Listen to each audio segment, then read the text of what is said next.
Welcome to History with Herodotus, where the past comes alive through the power of storytelling and the rigor of historical inquiry.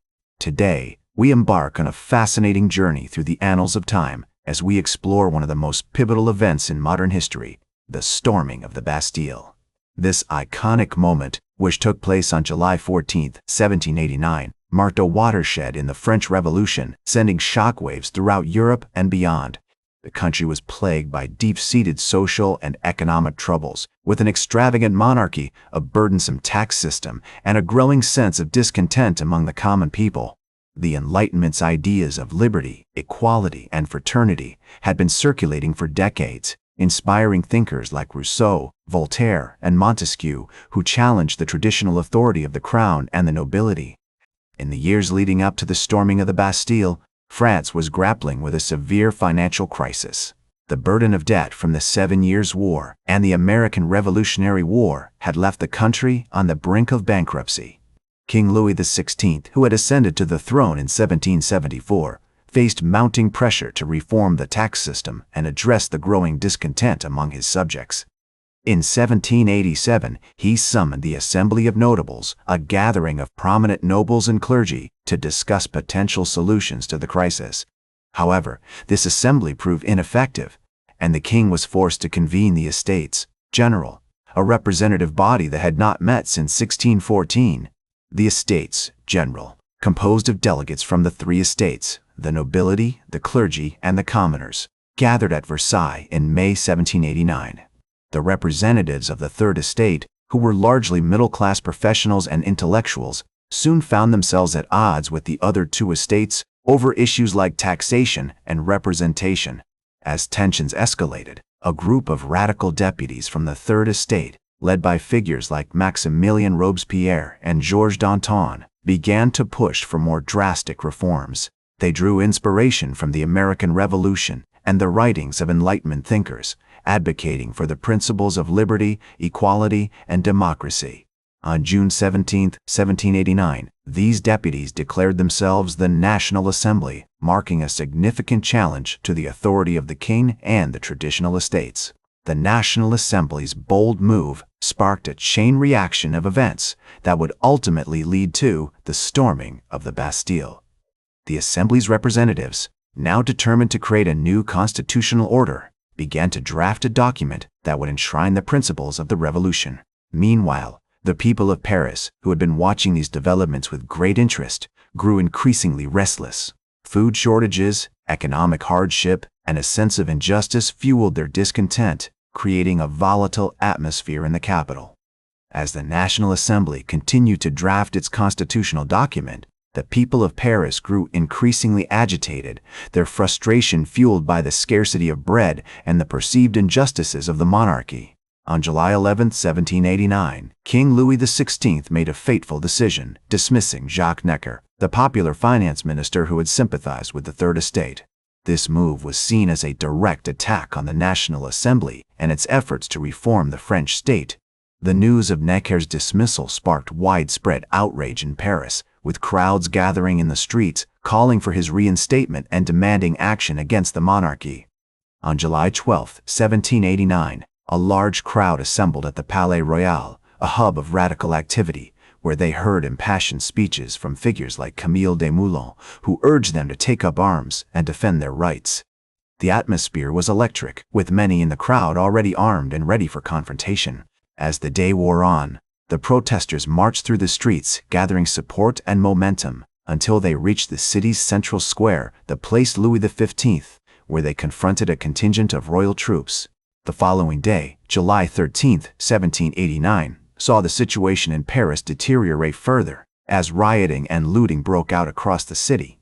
The people, now thoroughly radicalized, began to target symbols of the monarchy and the Ancien regime, including customs posts, toll houses, and other visible manifestations of royal authority.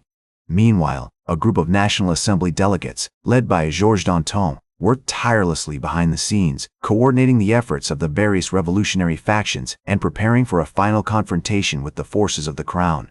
On the morning of July 14, 1789, a massive crowd assembled before the Bastille prison, a fortress-like structure that had come to symbolize the oppressive power of the monarchy. The prison, which held only a handful of inmates at the time, was guarded by a garrison of around 80 invalids, elderly soldiers who were no match for the determined and well-armed crowd. As the protesters approached the prison gates, they were met with a hail of gunfire, which only served to inflame their passions and steel their resolve. At around 10 a.m., a delegation of rebels, including a young lawyer named Alexandre Beaumont, was admitted to the prison to negotiate with the governor Bernard Delaunay. However, the talks quickly broke down, and the crowd, now numbering in the thousands, began to storm the gates, using makeshift battering rams and other improvised tools to breach the defenses. As the invalids fought valiantly, but ultimately in vain, the rebels poured into the prison courtyard, where they overwhelmed the defenders and claimed the Bastille as their own. The fall of the Bastille sent shockwaves throughout France, marking a decisive turning point in the revolution and paving the way for the establishment of a new, more democratic order. As news of the event spread, it was greeted with jubilation by the people of Paris, who saw it as a triumph of liberty over tyranny. In the words of one eyewitness, the Bastille, that detested monument to despotism, has fallen, and with it, the very foundations of the old regime have been shaken to their core. The revolution had finally found its momentum, and nothing would ever be the same again. As the day drew to a close, the people of Paris began to celebrate their victory, erecting makeshift barricades and holding impromptu festivals in the streets. The National Assembly, now emboldened by the events of the day, continued to push forward with its constitutional agenda, drafting a document that would enshrine the principles of liberty, equality, and fraternity. Meanwhile, the royal family, realizing too late the gravity of their situation, began to make desperate attempts to regain control of the city, but it was already too late. The people had spoken, and their voices would no longer be silenced. The days that followed were marked by a series of violent confrontations between the revolutionaries and the remnants of the royalist forces, as the two sides clashed in a struggle for control of the city. On July 15, 1789, a group of rebels attacked the Hôtel de Ville, the city hall, where they overwhelmed the municipal authorities and established a new, revolutionary government. The following day, a contingent of National Guardsmen, led by the Marquis de Lafayette, was dispatched to the city to maintain order and protect the people from the forces of reaction. As the days turned into weeks, the National Assembly continued to consolidate its power, and the revolutionaries worked tirelessly to establish a new order. The Great Fear, a wave of panic that had swept through the countryside, began to subside, and the peasants, who had risen up against their feudal lords, started to return to their homes. The National Guard, now a powerful force, maintained order in the cities, and the royal family, realizing that their position was untenable, reluctantly accepted the new reality. On August 26, 1789, the National Assembly adopted the Declaration of the Rights of Man and of the Citizen, a seminal document that enshrined the principles of liberty, equality, and fraternity. This declaration, which would become a cornerstone of modern democracy, was a direct result of the storming of the Bastille, as it marked a decisive shift away from absolute monarchy and towards representative government. As the months passed, the revolution continued to gather momentum, with the establishment of a new constitutional monarchy and the eventual execution of King Louis XVI in 1793.